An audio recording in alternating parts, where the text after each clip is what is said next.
Hello students, welcome to my YouTube channel Harida maths guru. Student, आज आप जान सकते हैं कि आज के बाद यूनिवर्सिटी एग्ज़ाम जो AKTU का इंजीनियरिंग मैथमेटिक्स सेकंड का है, उसके लिए आपके पास सिर्फ़ और सिर्फ अब 2 दिन बचे हैं। इन 2 दिन के अंदर कुछ लोगों ने कुछ भी नहीं पढ़ा होगा, उनको ज़्यादा टेंशन होगी कि लास्ट 2 डेज़ हैं, कुछ भी नहीं पढ़ा, तो क्या किया जाए, कैसे हम इतने कम टाइम के अंदर ज़्यादा अच्छा स्कोर कर सकें और ज़्यादा अच्छे मार्क्स ला सकें। तो उसके लिए ये सीरीज़ आज हमने स्टार्ट की है। इस सीरीज़ में हम अंतिम प्रयास ये सीरीज़ है, इसमें हम वो क्वेश्चंस देखेंगे जो कि यूनिवर्सिटी एग्ज़ाम के पॉइंट ऑफ व्यू से मोस्ट इम्पोर्टेंट होने वाले हैं।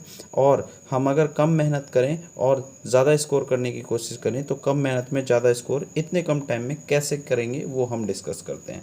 सबसे पहले हम हर एक unit wise important questions discuss कर रहे हैं जो कि आपके लिए ज़्यादा इम्पोर्टेंट हो जाएंगे। अगर किसी के ने बच्चे ने सब कुछ पढ़ा हुआ है बट उसको लास्ट में अब 2 दिन बचे हैं, तो उसे लास्ट में जाकर क्या करना है, रिवीजन करना है। तो रिवीजन करने की स्ट्रैटेजी हम यहाँ पर बता रहे हैं। हर यूनिट से कुछ चुनिंदा क्वेश्चंस जो लिए गए हैं, जो मोस्ट इम्पोर्टेंट हैं, उनको सॉल्व करते हुए आपको अपना रिवीजन करना है। याद रखिए, यूनिवर्सिटी एग्ज़ाम के एग्ज़ाम हॉल में आपके हाथ से वही क्वेश्चन सॉल्व हो पाएंगे जो आप पहले से इस प्रैक्टिस के दौरान उनको हाथ से सॉल्व कर चुके होंगे। ध्यान रखिएगा। इसलिए सिर्फ और सिर्फ वीडियो लेक्चर को देखकर या सुनकर या हल कोई भी कहीं क्वेश्चन सॉल्यूशन है तो उसको पढ़कर ये ना समझे कि आपका टॉपिक अच्छे से तैयार हो जाएगा और यूनिवर्सिटी एग्ज़ाम में आप उसे कर पाएंगे। सिर्फ वही क्वेश्चन कर पाएंगे जो आपने हाथ से सॉल्व किए होंगे। तो चलिए, ये हम क्वेश्चंस डिस्कस कर रहे हैं, कौन कौन सी यूनिट के कौन कौन से क्वेश्चन इंपॉर्टेंट हैं। और इसमें सबसे पहले हम यूनिट 1 की बात करें तो यूनिट 1 में हमारे पास यूनिट का नाम है हायर ऑर्डर डिफरेंशियल इक्वेशन। तो इसमें टॉपिक 1 की बात करें तो टॉपिक 1 जो इम्पोर्टेंट है वो हमारा है चेंज ऑफ इंडिपेंडेंट वेरिएबल। ठीक है, इस चेंज ऑफ इंडिपेंडेंट वेरिएबल से हमें डिफरेंशियल इक्वेशन को सॉल्व करने को बोलेगा। तो उसके लिए हमने यहाँ पर ये 1 2 3 4 क्वेश्चंस लिए। आपको इन चारों क्वेश्चन को अच्छे से प्रिपेयर कर लेना है। आप अच्छे से प्रिपेयर करेंगे तो इनमें से क्वेश्चन यूनिवर्सिटी एग्ज़ाम में आने की संभावना बहुत ज़्यादा है। तो इनको अच्छे से प्रिपेयर कर लीजिए। कैसे भी करके आप अच्छे से प्रिपेयर करिए, बार बार लिखिए।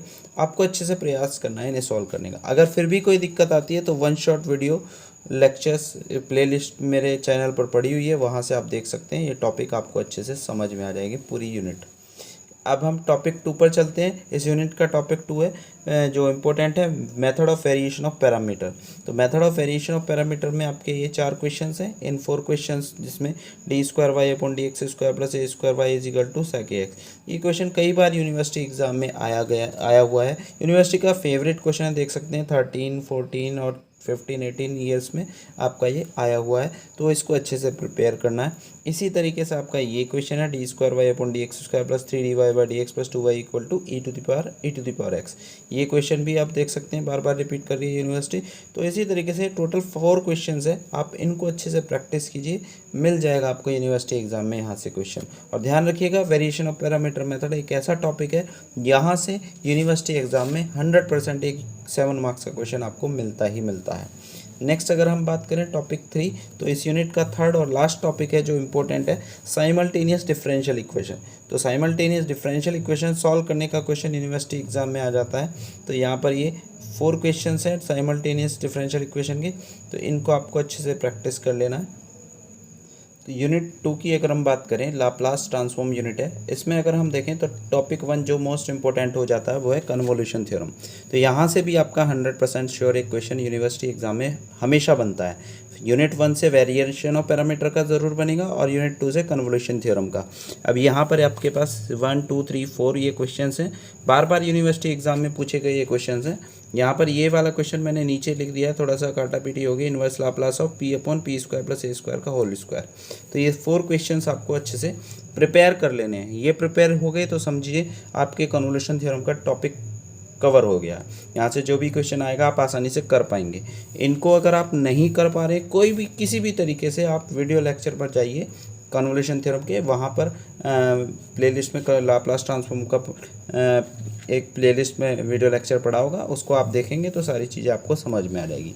नेक्स्ट अगर हम देखें तो नेक्स्ट टॉपिक इस यूनिट में इंपॉर्टेंट जो हो जाता है topic 2, application of Laplace transform in solving ordinary differential equation. Ordinary differential equation को सॉल्व करने में लाप्लास ट्रांसफॉर्म का एप्लीकेशन। तो लाप्लास ट्रांसफॉर्म को यूज़ करते हुए ऑर्डिनरी डिफरेंशियल इक्वेशन को हम सॉल्व आसानी से कर सकते हैं। ये टॉपिक से रिलेटेड हमारे पास ये 3 क्वेश्चंस हैं जो बार बार यूनिवर्सिटी एग्ज़ाम में पूछे गए हैं। इनको आपको अच्छे से प्रिपेयर कर लेना है, यूनिवर्सिटी एग्ज़ाम में यहीं से आपको क्वेश्चन मिल जाएगा। नेक्स्ट अगर हम देखें तो टॉपिक 3 है, application of Laplace transform in solving simultaneous differential equation.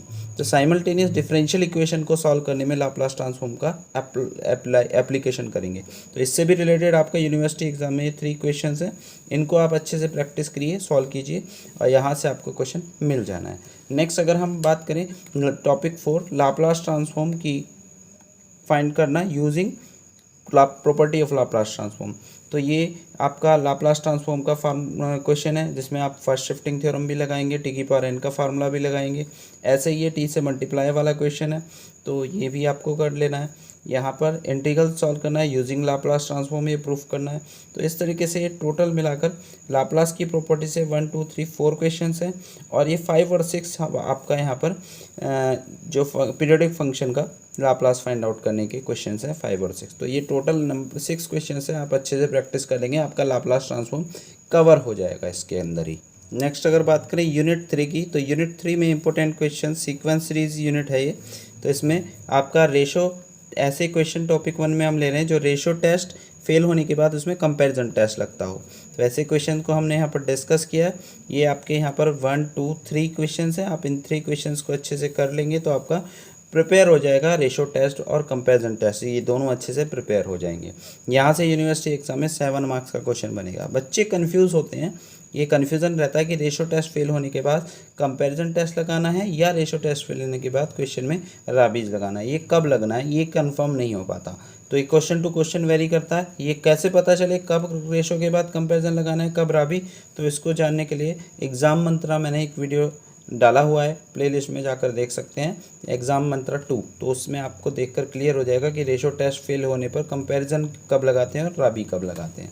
Next अगर हम बात करें टॉपिक 2, तो टॉपिक 2 के वो क्वेश्चन है जिसमें रेशो टेस्ट फेल होने के बाद राबी टेस्ट लगता है। तो इसके रिलेटेड भी ये 1 2 3 क्वेश्चन हैं, इनको आप अच्छे से प्रैक्टिस कीजिए। इसमें देख रहे हैं आप लगातार कंटिन्यूस टर्म में प्रोडक्ट बढ़ रही है, जब प्रोडक्ट लगातार इंक्रीज होती रहे या सीरीज़ में वेरिएबल एक्स दिखाई दे तो उस क्वेश्चन को समझ जाइए, वो क्वेश्चन को आपको रेशो टेस्ट से स्टार्ट करना है। ठीक है, ये रेशो टेस्ट से स्टार्ट होगा। ठीक है, ये भी रेशो टेस्ट से स्टार्ट होगा। अब रेशो टेस्ट फेल होने के बाद इसमें कंपैरिजन लगेगा और इसमें राबी। कैसे पता चला इसमें कंपैरिजन लगेगा? देखो इसमें हर टर्म में प्रोडक्ट वो 2 टर्म की है, इसमें भी अपॉन में, इसमें भी 2 टर्म की, इसमें भी 2 टर्म की है, इसमें 3 टर्म की, same number of terms product में चल रही है। तो इसका मतलब इसके फेल होने के बाद कंपैरिजन टेस्ट लगने वाला है। इन क्वेश्चंस में आप देखें, इन सभी में एक खास बात है कि इसमें एक्स के अपॉन में एक ही टर्म है, नेक्स्ट में यहाँ पर 2 टर्म है, नेक्स्ट 3 टर्म है, तो प्रोडक्ट इंक्रीज हो रही है। इसमें भी क्वेश्चन में प्रोडक्ट इंक्रीज हो रही है। 2 स्क्वायर है, फिर 2 स्क्वायर इंटू 4 स्क्वायर 2 टर्म है, 2 स्क्वायर 4 स्क्वायर 6 स्क्वायर 3 टर्म है। तो ऐसे ही अगर नंबर ऑफ टर्म्स इंक्रीज होती चली जाए तो उस क्वेश्चन में समझ जाए कि रेशो टेस्ट फेल होने के बाद राबी लगना है, राबी टेस्ट लगना है। ठीक है, चलिए नेक्स्ट इनको प्रिपेयर कर लेंगे आप। नेक्स्ट टॉपिक इस यूनिट में हाफ रेंज सीरीज आपको अच्छे से तैयार, यहाँ से यूनिवर्सिटी एग्जाम में 100% क्वेश्चन बनना है। तो जैसे मैंने यूनिट 1 में बताया था आपको, वेरिएशन ऑफ पैरामीटर से एक क्वेश्चन बनेगा 7 मार्क का 100% श्योर, एक कन्वोल्यूशन थ्योरम का बनेगा 100% श्योर जो सेकंड यूनिट से है, और थर्ड यूनिट से हाफ रेंज सीरीज का जरूर क्वेश्चन बनता है। तो आपको हाफ रेंज सीरीज के ये क्वेश्चन हैं, 2 ही क्वेश्चन है, आप इन 2 को कर लेंगे तो आपकी यूनिट में कोई भी क्वेश्चन आ जाए आप आसानी से कर पाएंगे। ये यूनिवर्सिटी एग्जाम में बार बार पूछे जा रहे हैं, इसलिए आपको ये प्रैक्टिस के लिए करने को कहा गया है। नेक्स्ट अगर हम बात करें यूनिट नंबर, इसी यूनिट में topic 5, Fourier series in interval 0 से 2 पाई। 0 से 2 पाई इंटरवल में फोरियर सीरीज ऑब्टेन करने के क्वेश्चंस, ये एक्स साइन एक्स यूनिवर्सिटी का फेवरेट क्वेश्चन है, कई बार पूछा गया है, इसको आप अच्छे से करेंगे। इस क्वेश्चन में एक खास बात है जिसकी वजह से ये बार बार पूछा जाता है। इस क्वेश्चन में आपको सीरीज़ में A0 निकालना होता है, AN निकालना होता है और BN, और इसमें उसके बाद आपको A1 और B1 भी सेपरेटली निकालना होता है। क्योंकि एक खास बात इसमें बन जाती है, जब हम AN सॉल्व करते हैं तो अपॉन में n-1 an की वैल्यू में बन जाता है, जो कि n1 पर इन्फिनिटी बन जाएगा। इट मीन्स ये फार्मूला वैलिड नहीं रहेगा an का, तो इसलिए हमें a1 अलग से निकालना पड़ता है इस क्वेश्चन में, और b1 भी। तो ये आप बात दिमाग में रखेंगे, और इस क्वेश्चन को यूनिवर्सिटी एग्जाम में करते हुए a0 an bn निकालने के साथ साथ आपको a1 और b1 भी अलग से सॉल्व करना है। ठीक है, नेक्स्ट अगर हम बात करें, ये 2 क्वेश्चन आपको प्रिपेयर कर लेने हैं। नेक्स्ट 6 टॉपिक अगर हम बात करें तो वो है फोरियर सीरीज इन इंटरवल -π से π। तो -π से π इंटरवल वाले जो क्वेश्चंस हैं फोरियर सीरीज के, ये भी यूनिवर्सिटी एग्जाम के पॉइंट ऑफ व्यू से इंपॉर्टेंट है। पर इनमें एक खास बात आपको याद रखनी है कि जब इंटरवल -π से π हो या -l से l टाइप का हो, जैसे -2 से 2, -3 से 3, तो ऐसे क्वेश्चन को करते समय आपको फोरियर सीरीज के अंदर डेफिनेट इंटीग्रल की प्रॉपर्टी का यूज़ करना है। अगर कंप्लीट फंक्शन इवन फंक्शन हो जाता है, जैसे अगर हम बात करें -π से π में x² फंक्शन दिया होता, तो ये इवन फंक्शन है, क्योंकि x को -x से रिप्लेस करें तो फंक्शन सेम आएगा। यहाँ -x का स्क्वायर बने तो फंक्शन सेम रहेगा, साइन भी सेम रहेगा, तो फंक्शन इवन फंक्शन हो जाएगा। और इवन फंक्शन के लिए bn 0 होता है फोरियर सीरीज में, अगर इंटरवल -a से a का हो। वैसा ही है -π से π का। तो इसके लिए आपको फोरियर सीरीज सॉल्व करते समय अगर x² का कहे या मोड x का कहे, तो दोनों ही इवन फंक्शन है, तो आपको bn डायरेक्ट 0 रख देना है इवन फंक्शन के लिए, और a0 और an आपको फाइंड करने पड़ेंगे। और अगर ओड फंक्शन होता तो आपको a0 an डायरेक्ट 0 रख लेना है और bn सॉल्व करना है। ठीक है, तो यहाँ पर ये आपके 3 क्वेश्चन है, इनको अच्छे से आपको प्रैक्टिस करनी है, सॉल्व कर। नेक्स्ट अगर हम बात करें यूनिट नंबर 4 है हमारा कॉम्प्लेक्स वेरिएबल डिफरेंशिएशन वाला पार्ट। इस यूनिट के अंदर अगर आप देखें तो ये एक यूनिट के अंदर एक टॉपिक ये है बाइलिनियर ट्रांसफॉर्मेशन। यूनिवर्सिटी एग्जाम में 100% बार बार यहाँ से एक क्वेश्चन बनता है। तो ये बाइलिनियर ट्रांसफॉर्मेशन एक ऐसा टॉपिक है, इसे पढ़ने के लिए आपको कुछ और दूसरे किसी टॉपिक की ज़रूरत नहीं है समझने की। तो अगर आपने कुछ भी नहीं पढ़ा है तो कॉपी पेन उठाइए और वीडियो लेक्चर देखिए, और उसके बाद इस बाइलिनियर ट्रांसफॉर्मेशन के टॉपिक को पढ़ने के बाद इसके क्वेश्चन डायरेक्ट लगा सकते हैं। आपको उसके लिए कुछ भी और यूनिट कुछ भी टॉपिक पढ़ने की ज़रूरत नहीं है। एक सिंपल सा टॉपिक है, उसे पढ़ेंगे, बाइलिनियर ट्रांसफॉर्मेशन टॉपिक क्लियर हो जाएगा, और यहाँ से 7 मार्क्स का क्वेश्चन यूनिवर्सिटी एग्जाम में आता है। इसके हमने 1 शॉट वीडियो भी डाली हुई है यूनिट नंबर 4 की। आप वहाँ से पूरी यूनिट को एक 1 शॉट वीडियो में देखते हुए रिवाइज कर सकते हैं अगर आपको कुछ भी नहीं आता है तो यहाँ पर 1 और 2 ये जो हमारे पास क्वेश्चन है, ये 2 क्वेश्चन है इसके मैंने दिए हैं, और 2 क्वेश्चंस उन वीडियो लेक्चर में सॉल्व कराएं। टोटल 4 क्वेश्चन आपके अच्छे से प्रिपेयर हो जाएंगे। उन 4 में से आपको यूनिवर्सिटी एग्जाम में मोस्ट प्रोबेबली चांस है कि क्वेश्चन यूनिवर्सिटी एग्जाम में मिल जाएगा। चलिए नेक्स्ट टॉपिक की अगर हम बात करें तो वो है मिलने थॉमसन मेथड। तो वही 1 शॉट वीडियो जो यूनिट 4 की डाली गई है, प्लेलिस्ट में देखिएगा, उसमें ये टॉपिक भी कवर है, और यहाँ से भी आपका क्वेश्चन बनता है। इसमें टोटल 4 केसेस होते हैं। एक पार्ट केस है, केस फर्स्ट, जिसमें आपको यू गिवन होगा और function F Z in terms of Z पूछेगा क्वेश्चन में। जैसे ये कह रहा है show that this is harmonic function and find F Z analytic function whose real part is U. तो इसमें यू हमें गिवन है फंक्शन का रियल पार्ट, और हमें फंक्शन एफ जेड कंप्लीट पूछा है इन टर्म्स ऑफ जेड। तो ये इस टाइप के क्वेश्चंस आपके 2 क्वेश्चंस मैंने दिए हैं यहाँ पर आपके प्रैक्टिस के लिए। आप इन 2 को कर लेंगे। ये मुश्किल से मुश्किल जो क्वेश्चन है और बार बार पूछे गए हैं वो आपको यहाँ पर हमने प्रैक्टिस के लिए दिए हैं, रिविज़न के लिए। ठीक है, इनको आप अच्छे से कर लेंगे तो आपका ये टॉपिक अच्छे से कवर हो जाएगा। फिर से बोल रहा हूँ, अगर किसी को ये टॉपिक नहीं आते हैं तो सबसे पहले इनकी प्लेलिस्ट में जाकर वीडियो लेक्चर्स पड़े हुए हैं, उनको एक बार अगर देख लेंगे तो आपको टॉपिक अच्छे से क्लियर हो जाएगा। और फिर ये क्वेश्चन कुछ तो उन्हीं में ही मिल जाएंगे वीडियो लेक्चर्स में, और कुछ आप इन समझने के बाद इनको आसानी से कर पाएंगे। चलिए केस सेकंड की बात करें तो केस सेकंड वो है जिसमें हमें फंक्शन का इमेजिनरी पार्ट गिवन हो। इमेजिनरी पार्ट गिवन हो दैट मीन्स वी गिवन होगा, और function in terms of Z पूछ लेगा, F Z in terms of Z. तो इसके भी हमने यहाँ पर 2 क्वेश्चंस आपके प्रैक्टिस के लिए दिए हैं। ये दोनों क्वेश्चन आपको अच्छे से तैयार कर लेने, ये भी इंपॉर्टेंट क्वेश्चंस हैं। केस थर्ड की अगर हम बात करें तो इसमें गिवन है u माइनस वी की वैल्यू गिवन होगी क्वेश्चन में, और function F Z in terms of Z पूछ लेगा। मुझे इस बार पूरी संभावना लग रही है कि मिलने थॉमसन मेथड के चारों केस में से किसी एक का क्वेश्चन आता है ज़रूर। तो इसमें मुझे संभावना पूरी लग रही है कि u माइनस वी के केस का क्वेश्चन इस बार एक्सपेक्टेड है कि आपके एग्ज़ाम में मिल जाए। तो ये आपको 2 क्वेश्चंस हैं, इनको अच्छे से प्रिपेयर कर लेना है। फिर से इनमें से ये एक क्वेश्चन मैंने वहाँ पर आपका प्रैक्टिस सेट में वो 1 शॉट वीडियो लेक्चर में सॉल्व कराया हुआ है। इस यूनिट का वन शॉट जो बनाया गया है उसको प्लेलिस्ट में देखिए, आपको क्वेश्चन समझ में आ जाएगा, मेथड समझ में आएगा, फिर इस वाले क्वेश्चन को खुद से करने का प्रयास कीजिए। चलिए नेक्स्ट केस 4 की बात करें तो केस 4 में आपका u+v गिवन होगा। मिलने थॉमसन का ही केस है, ये टोटल 4 केस हैं, तो फोर्थ केस u+v गिवन होगा इस बार, और function in terms of fz in terms of z पूछ लेगा। तो इसके लिए भी आपको प्रैक्टिस के लिए ये एक ही क्वेश्चन दिया है, इसको अच्छे से प्रिपेयर कर लेंगे तो टॉपिक कवर हो जाएगा।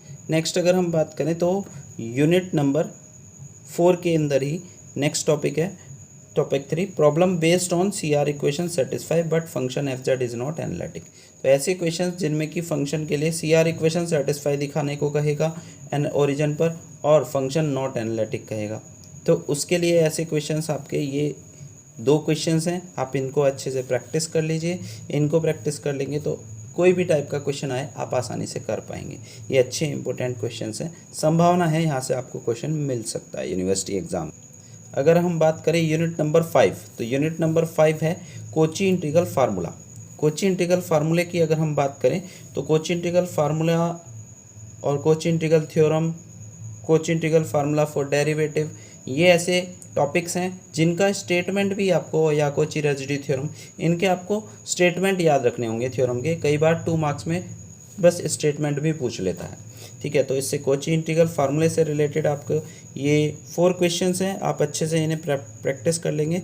इसी टाइप के क्वेश्चंस यूनिवर्सिटी एग्जाम में आते हैं, संभावना है कि आपको यही क्वेश्चन मिल जाए या इस जैसा मिल जाए, क्योंकि जैसे ये क्वेश्चन है तो इस टाइप के 2 क्वेश्चन हैं, z² - 2z अपॉन z+1 का होल स्क्वायर, z² + 25 है। एक क्वेश्चन में यहाँ पर z² + 9 है, सेम टाइप का क्वेश्चन है। तो ये सारे ही क्वेश्चन इसी टाइप से क्वेश्चन होने हैं, तो इनको आप अगर प्रिपेयर कर लेंगे तो आपका ये टॉपिक कवर हो जाएगा, ठीक है। कोई भी क्वेश्चन आएगा आप कर पाएंगे।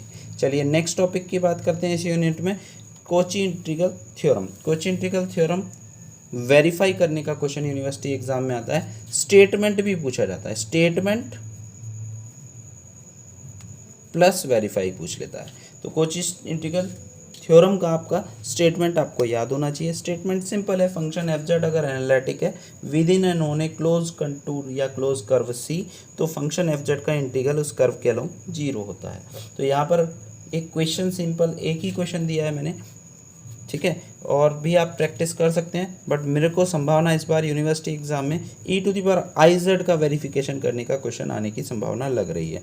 तो verify Kochi integral theorem by evaluating e⁻iz integral, integral है यहाँ पर, ये इंटीग्रल है along triangle with vertices 1 + i -1 + i -1 - i। तो ये वर्टिसेस दिए हैं ट्राइंगल के, और उसकी बाउंड्री के अलोंग हमें इसको इंटीग्रेट करते हुए हमें कोची इंटीग्रल थ्योरम वेरीफाई करने को कह रहा है।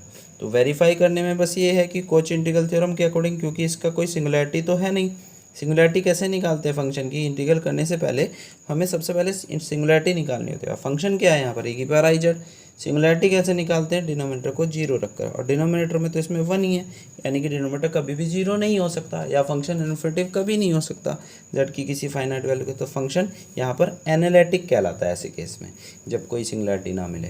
तो एनालिटिक अगर है तो कोची इंटीग्रल थ्योरम यही कहती है कि फंक्शन एनालिटिक है तो इंटीग्रल की वैल्यू 0 हो जाएगी। तो इंटीग्रल थ्योरम से हम इसको 0 रख देंगे, पर ये कह रहा है वेरीफाई करो। तो वेरीफाई करने का मतलब क्या है, इसको कॉम्प्लेक्स इंटीग्रेशन की हेल्प से सॉल्व करेंगे और आंसर हमारा सॉल्व करके भी 0 ही अगर आ जाए तो थ्योरम वेरीफाई हो जाएगी। तो ये क्वेश्चन भी आपका सॉल्यूशन, इसका वीडियो लेक्चर पड़ा हुआ है, आप चैनल पर जाकर देख सकते हैं। चलिए नेक्स्ट टॉपिक अगर हम बात करें, topic number 3, Taylor and Laurent series.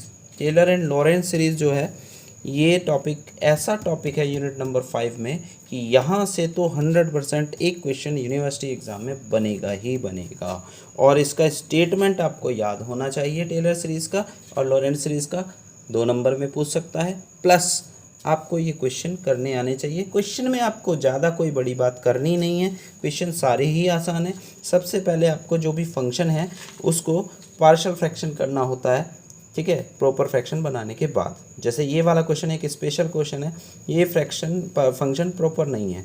Numerator में अगर देखें तो डिग्री 2 है और इनटू करेंगे डिनोमीटर में भी टर्म जेड की पावर मैक्सिमम 2 दिखाई देगी। तो नीचे और ऊपर दोनों की डिग्री सेम बन रही है। और पार्शियल फ्रैक्शन ये कहता है कि पहले न्यूमरेटर की डिग्री लेस होनी चाहिए डिनोमीटर से, तभी पार्शियल फ्रैक्शन हो सकते हैं। तो इसके लिए पहले हमें डिवाइड करके इसे प्रॉपर फ्रैक्शन में बदलना होगा। कैसे बदलना होगा भाई, इससे से डिवाइड करेंगे, कुछ कोशेंट आएगा, कुछ रिमाइंडर आएगा। तो फ्रैक्शन की वैल्यू हो जाएगी quotient plus remainder upon division, और उसके बाद इसे पार्शियल फ्रैक्शन करेंगे। उसके बाद पार्शियल फ्रैक्शन के बाद बायनोमियल थ्योरम लगाकर इसका टेलर सीरीज और लॉरेंट सीरीज एक्सपेंशन बना लेंगे। कैसे करना है वो फिर वो वीडियो लेक्चर पढ़ा ही है, वहाँ से आप देख सकते हैं, टॉपिक इसको समझ सकते हैं। नेक्स्ट अगर हम बात करें कोची रेजिड्यू थ्योरम, इसी यूनिट नंबर 5 में ही next topic Cauchy residue theorem. इसका स्टेटमेंट आपको याद होना चाहिए। स्टेटमेंट पूछा जाता है प्लस क्वेश्चन दे देता है कि state Kochi residue theorem and using Kochi residue theorem evaluate this integral. फिर देखिए ये क्वेश्चन आपने ऊपर भी देखा था, कोची इंटीग्रल फार्मूले में भी था इसी टाइप का, ये भी क्वेश्चन उसमें था, पर एग्जाम में मेंशन कर देता है कि by using Kochi residue theorem evaluate this integral. तो आपको मजबूरी है फिर इसी से करना पड़ेगा।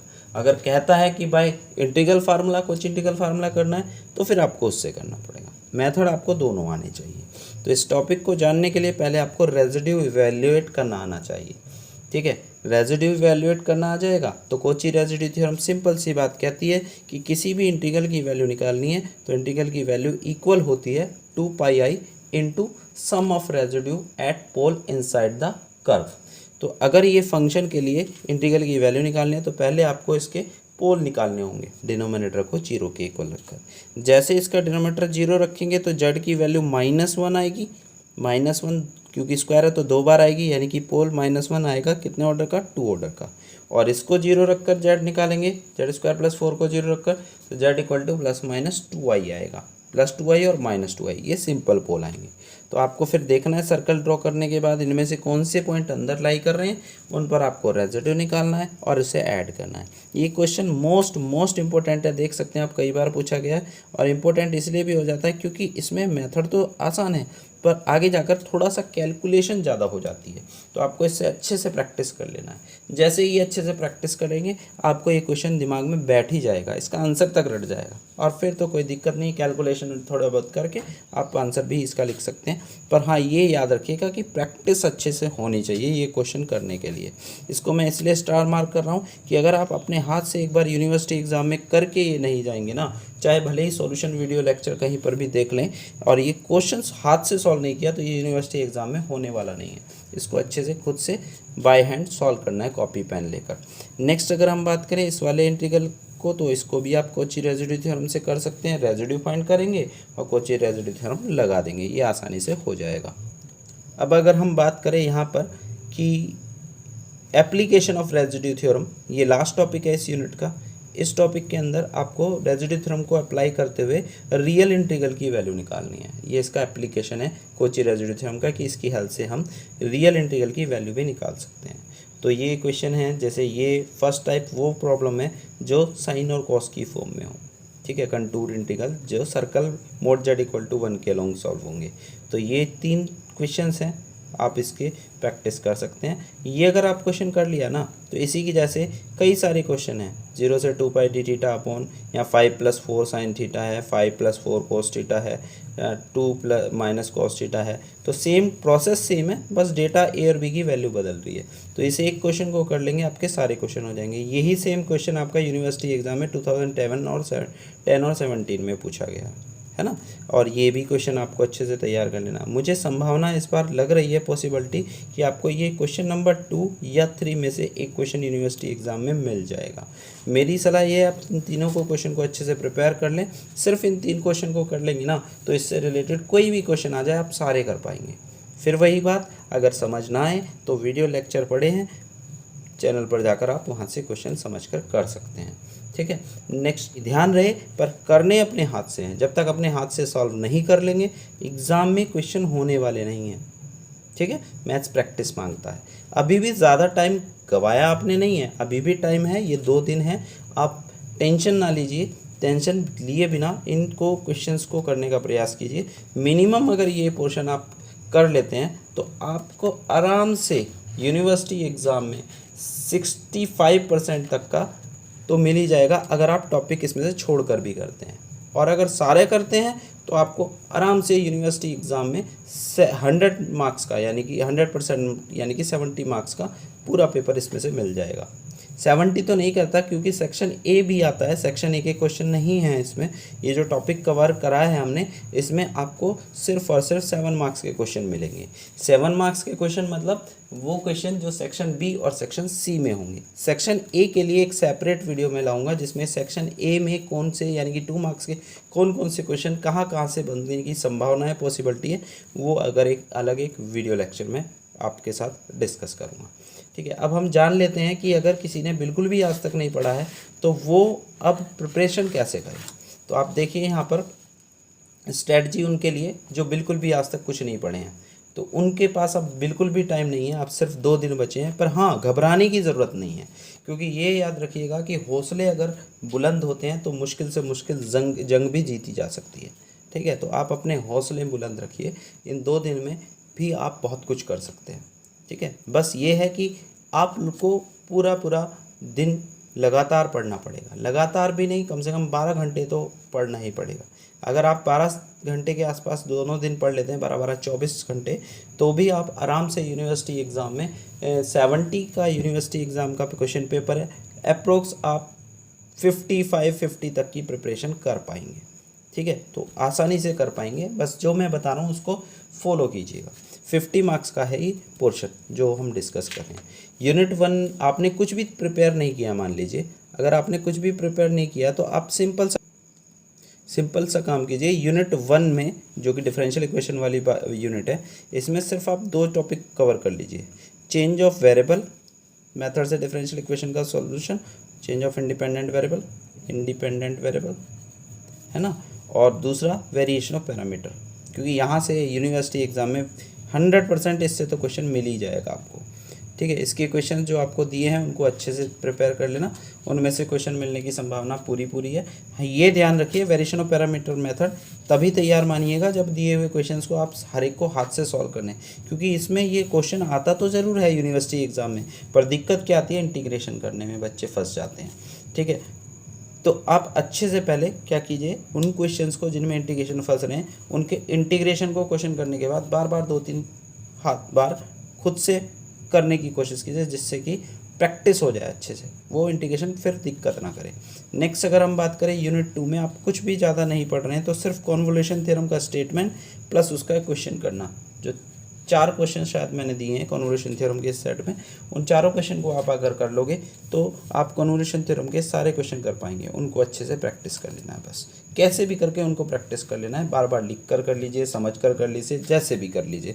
अगर उन क्वेश्चन को कर लेंगे तो आपका ये टॉपिक कवर हो जाएगा। 7 मार्क्स यहाँ से 100% एक क्वेश्चन मिलेगा। 100% के अब तक 2 टॉपिक हो चुके हैं, यानी कि 7 + 7 14 मार्क्स मिल जाएंगे अगर आप ये 2 टॉपिक कर लेंगे। यूनिट 1 से वेरिएशन ऑफ पैरामीटर मेथड से डिफरेंशियल इक्वेशन का सॉल्यूशन, यूनिट 2 से कन्वोल्यूशन थ्योरम का यूज़ करके कन्वोल्यूशन थ्योरम के क्वेश्चन को। अगर हम बात करें यूनिट नंबर 3 की, तो यूनिट नंबर 3 में आपका रेशो टेस्ट प्लस राबी टेस्ट। ठीक है, ये 2 टेस्ट आपके सिलेबस में हैं जहाँ से 7 मार्क्स का क्वेश्चन बनता है, तो ये आप अच्छे से प्रिपेयर कर लेंगे। पूरी यूनिट नहीं कर रहे हैं तो, और हाफ रेंज सीरीज़ कर लेंगे। हाफ रेंज सीरीज जैसे ये दोनों यूनिट में बताया था, ऐसे ही इस 3rd यूनिट में 100% यहाँ से एक क्वेश्चन यूनिवर्सिटी एग्ज़ाम में हाफ रेंज सीरीज़ का बनता है, आप उसे अच्छे से तैयार कर सकते हैं।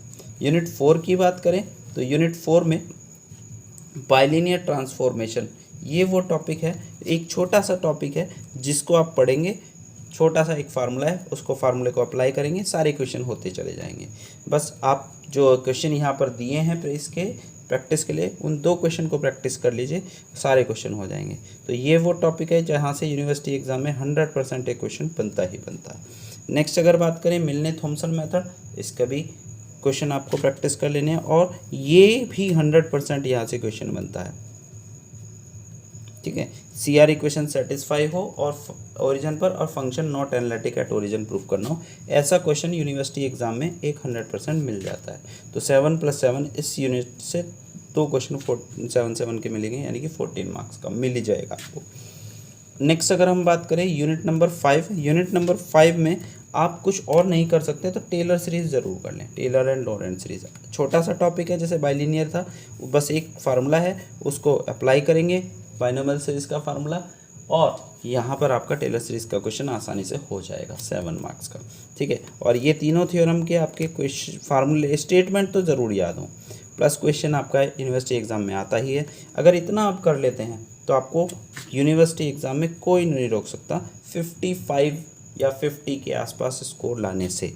ठीक है, क्योंकि सेक्शन ए भी है, सेक्शन ए को छोड़कर मैं बात कर रहा हूँ, 7 मार्क्स के क्वेश्चंस की बात कर रहा हूँ, तो मिनिमम इतना ज़रूर कर लें। फिर से एक बार आप देख सकते हैं या नोट कर सकते हैं, यूनिट 1 से change of independent variable method से डिफरेंशियल इक्वेशन का सॉल्यूशन और वेरिएशन ऑफ पैरामीटर मेथड से, यूनिट 2 से कन्वोल्यूशन थ्योरम का स्टेटमेंट प्लस उसका क्वेश्चन, यूनिट 3 से रेशो टेस्ट और राबी टेस्ट के क्वेश्चन करना। नेक्स्ट हाफ रेंज सीरीज़ ये कर सकते हैं, बाइलिनियर ट्रांसफॉर्मेशन यूनिट 4 से मिलने थॉमसन मेथड, और ये क्वेश्चन जिसमें CR equation satisfy but not analytic function दिखाना हो, और यूनिट नंबर 5। अब अगर बात करें जो इसमें भी जो इस मिनिमम करना चाहते हैं उन बच्चों की बात करें, थोड़ा सा रिस्की हो जाता है, पर मेरी सलाह यह है कि जो अब बता रहा हूँ अगर बिल्कुल ही मिनिमम कर रहे हैं तो इनके को भी टॉपिक को तभी कंप्लीट मानकर चले जब प्रैक्टिस के सारे क्वेश्चन आप कर लें। प्रैक्टिस सेट जो प्रोवाइड किया गया है आपके कॉलेज से, स्कूल से जो प्रोवाइड किया गया है, उनमें जो भी क्वेश्चन हैं उनको कर लें। मिनिमम अगर आप कर रहे हैं तो आपको थोड़ा सा मेहनत करनी पड़ेगी, कम टॉपिक कर रहे हैं तो उन टॉपिक के सारे क्वेश्चन करें जो आपके टीचर्स ने या कॉलेज ने प्रैक्टिस सेट में दिए हैं। जैसे मैंने अपने कॉलेज में दिए हैं तो वो उन कॉलेज के प्रैक्टिस सेट के क्वेश्चंस को सारे को कर लेंगे तो आप मिनिमम टॉपिक करके ज़्यादा मार्क्स गेन कर सकते हैं। जैसे वेरिएशन ऑफ पैरामीटर मेथड के एक कर लें, जो बिल्कुल भी कुछ ही आज तक नहीं पढ़ा है वो इसको कर लें, एक टॉपिक को, एक कन्वोल्यूशन थ्योरम को कर लें। ठीक है, उसके बाद नेक्स्ट हाफ रेंज सीरीज़ कर लें, नेक्स्ट बाइलिनियर ट्रांसफॉर्मेशन कर लें, next Cauchy Riemann equation satisfy at origin but function is not analytic वाले क्वेश्चंस को कर लें, और लास्ट यहाँ पर टेलर सीरीज़ कर लें।